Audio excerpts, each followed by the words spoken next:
पाकुड़ में झामुमो के केंद्रीय महासचिव सह प्रवक्ता सुप्रियो भट्टाचार्य ने प्रेस कॉन्फ्रेंस किया। इस दौरान उन्होंने कहा कि झामुमो में न किसी को बुलाया जाता है और न ही किसी को भगाया जाता है। लोकतंत्र में सबको अधिकार है कि कोई भी कहीं से चुनाव लड़ सकता है। उन्होंने उपरोक्त बातें प्रेस कॉन्फ्रेंस के दौरान कही। उन्होंने झामुमो के बागी विधायकों के बारे में पूछे गए सवाल पर अपनी प्रतिक्रिया दी। उन्होंने लोबिन हेम्ब्रम पर इशारा करते हुए कहा कि ये तो निकला हुआ कैंची है, कैंची ना काम होता है काटना। सुनिए उन्होंने आगे क्या कुछ कहा। पूरी तैयारी पूरे देश की हुई।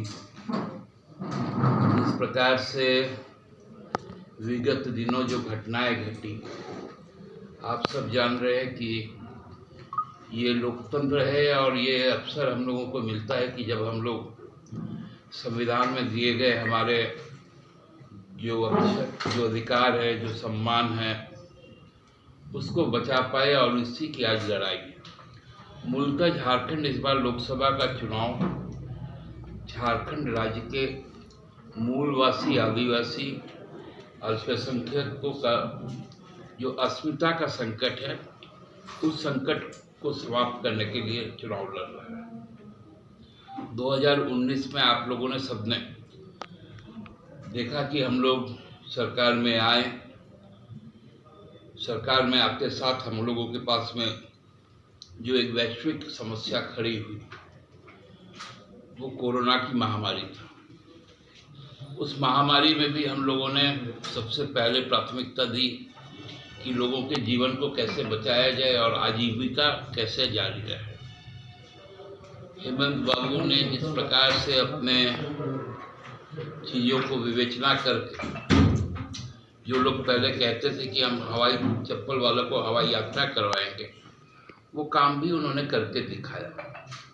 उस दौरान हम लोगों ने जीविका चलाने के लिए कई योजनाएं भी लाई, जिसमें आप लोगों के इस इलाके में भी लोग आजीविका से जुड़े, चाहे वो दीदी बाड़ी योजना हो, फोटो होल खेल योजना हो, जो फूलो झानो आशीर्वाद योजना है, और उसके बाद लगातार जो काम हुए सावित्रीबाई फूले कन्या योजना, और हमारे यहाँ पर मुख्यमंत्री समृद्धि योजना, आम लोगों के लिए सर्वजन पेंशन, ओपीएस को भी हम लोगों ने चालू करवाया, आंगनबाड़ी दीदियों की मानदेय में वृद्धि की।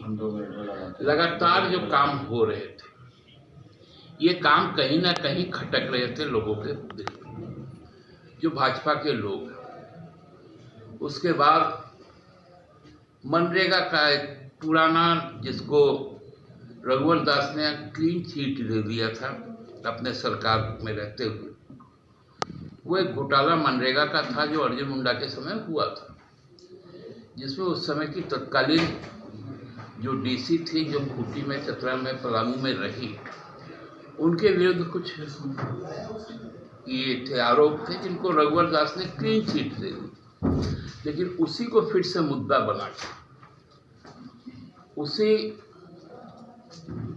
के आड़ में ईडी घुसी। मनरेगा आज कोई नहीं जानता। फिर आया आपके यहाँ पर पत्थर के खान खनीज का घोटाला सामने आया। आप लोग उसमें भी उलझ के रह गए। कई लोग गिरफ्तार हुए इस इलाके से, जिनके विरुद्ध आज तक कोई चार्जशीट नहीं हो पाया। हम लोगों ने दिखाया रघुवर सरकार के समय का रेवेन्यू और हमारे 4.5 साल के कार्यकाल का रेवेन्यू। कहीं कोई जब चीजें उनको नहीं मिली, आ गया जमीन घोटाला। अब बताइए, पीएमएलए, ईडी जमीन घोटाले की बात करते हैं। कौन सी जमीन? तो भूइयारी जमीन, जिसका हस्तांतरण हो नहीं सकता।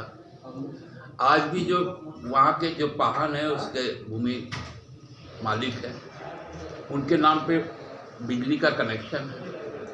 सारा रेवेन्यू डिपार्टमेंट जानता है कि जमीन किसकी है। वो एक मिथ्या एक आरोप गढ़ा गया और उसमें हेमंत बाबू को जेल में डाल दिया। वहाँ पर एक और चीज़ें चली कि सेना की भी ज़मीन लूटी गई।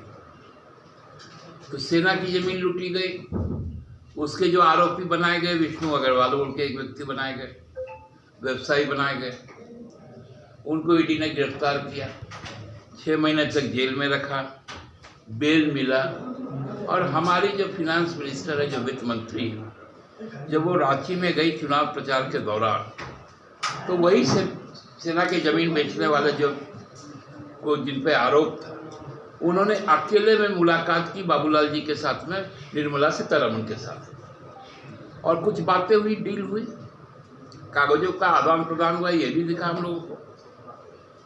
क्योंकि ईडी जो है वो वित्त मंत्रालय का जांच एजेंसी है, और उसका मिनिस्टर के साथ में आरोपी बड़ा मजे लेता है, अकेले में मिलता है, बाबूलाल जी के समक्ष मिलता है, उस पर कभी बातें नहीं होती और न कोई बोलने वाला है। भ्रष्टाचार पे प्रधानमंत्री जी खूब बोले कर कि हमको पहाड़ दिखता है। चुनाव जनता लड़ रही है, पहली बार मैं प्रत्यक्ष तौर पर 90 के दशक से चुनावी राजनीति में सक्रिय हूँ। हमारे रांची से आए हुए हमारे वरिष्ठ पत्रकार और मेरे तो बड़े भाई यहाँ बैठे और वो भी जानते हैं और वो भी महसूस कर रहे होंगे। इस बार का चुनाव जनता सोच समझ करके अपना निर्णय ले रही है। चुनाव जनता लड़ रही है, पार्टियां उनके लिए केवल और केवल एक सूत्र है, और जब जनता चुनाव लड़ती है तो जनता का एक ही नारा होता है, सिंहासन खाली करो कि जनता आती। तो ये संपूर्ण इंडिया का चुनाव इंडिया के लोगों के द्वारा इंडिया के लिए हो रहा है। कितने सीट की उम्मीद करते हैं आप पूरे झारखंड में आपके गठबंधन से? मेरे गठबंधन से 2024 को हम लोग दोहराने का पूरी तरह से आगे।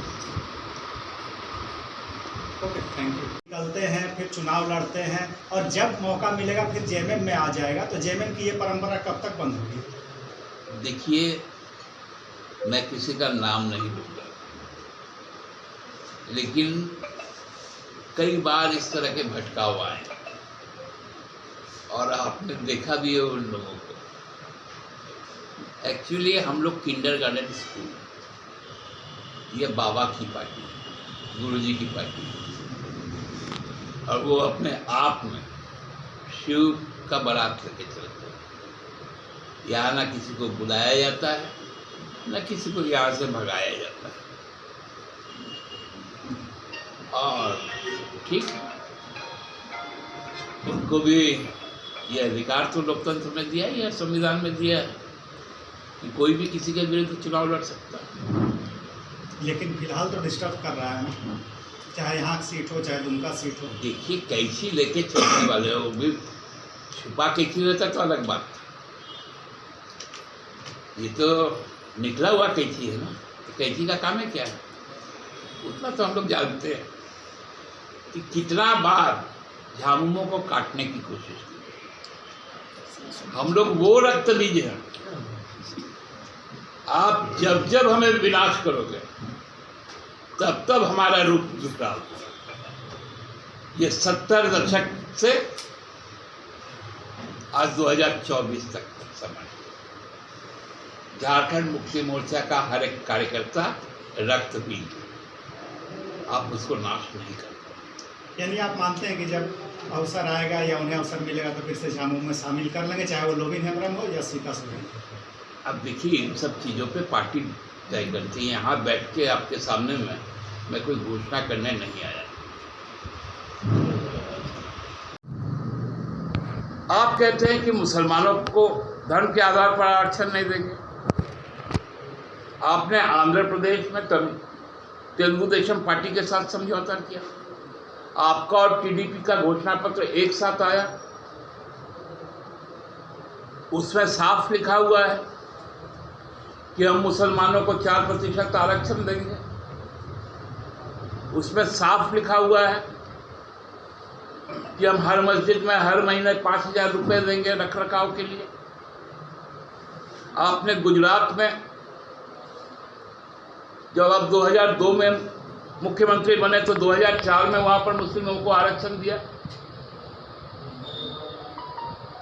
केवल और केवल इस इलाके का जो शांति है, जो भ्रातृत्व है, एक साथ लोगों का सांस्कृतिक सरोकार है।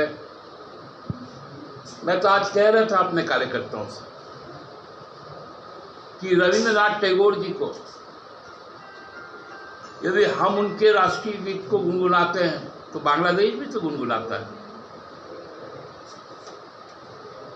आज काजी नजरुल इस्लाम का श्यामा संगीत हर धर्म स्थान पर गुजरता है, क्योंकि ये संस्कृति हमारी ऐसी। लेकिन इस संस्कृति को जिस प्रकार के बिगाड़ने की बात कही जा रही है, एक तरफ तो गंगा के ऊपर में खड़े होकर प्रधानमंत्री 14 तारीख को कहते हैं कि जिस दिन मेरे मुंह से हिंदू मुसलमान निकल जाएगा मैं सार्वजनिक जीवन त्याग दूंगा। 15 तारीख को महाराष्ट्र में जाके कहते हैं कि जो ज़्यादा बच्चे पैदा करने वाले हैं घुसपैठिए हैं, मुसलमान हैं, उनकी तुष्टीकरण हो रही है। तो आपका कौन सा भाषण हम सही माने? एक बड़ा अच्छा यहाँ पर उनका जुमला है, घुसपैठिए घुसपैठिए, बांग्लादेशी घुसपैठिए। भैया सबसे बड़ा घुसपैठिए को प्रश्रय आप दे रहे हैं बांग्लादेश को। आपने हमारे जमीन पर आपने अदानी पावर बनाया। पानी हमारा, जमीन हमारा, खनिज हमारा, बिजली किसको? पाकिस्तान बांग्लादेश घुसकर हमारे क्षेत्र से बिजली लेकर जा रही है। आप बोल रहे घुसपैठिए घुस रहे हैं, आप अपने दोस्त को घुसा रहे हैं। आप कहते हैं तेलंगाना में मेंढक में कि भाई अदानी और अंबानी कांग्रेस को बोरे भर भर कर टेम्पू में लाद कर काला धन दे रही है। आपका ईडी क्या कर रहा है? आईटी क्या कर रहा है? डीआरआई क्या कर रहा है? मतलब अपने लिए उन्होंने पूरे देश को एक मजाक बनाकर रख दिया। उन्होंने मछली पर बोला, मटन पर बोला, मंगलसूत्र पर बोला, भैंस पर बोला, और सौरभ मुजरा भी उनको याद आ गया। आप लोग परसों का सोशल वीडियो देखे होंगे कि मनोज तिवारी जी आए हुए थे देवघर। उन्होंने वहां गाना गाया हुस्न के बाजार में, निशिकांत दुबे जी को लेकर कि हुस्न के बाजार को कायम रहने दो और निशिकांत जी के चोटी में नींबू और मिर्चा बांध दो। अब उनके वो लोग चुनाव प्रचार नहीं कर रहे। हुस्न का बाजार दिख रहा है उनको, मुजरा दिख रहा है उनको,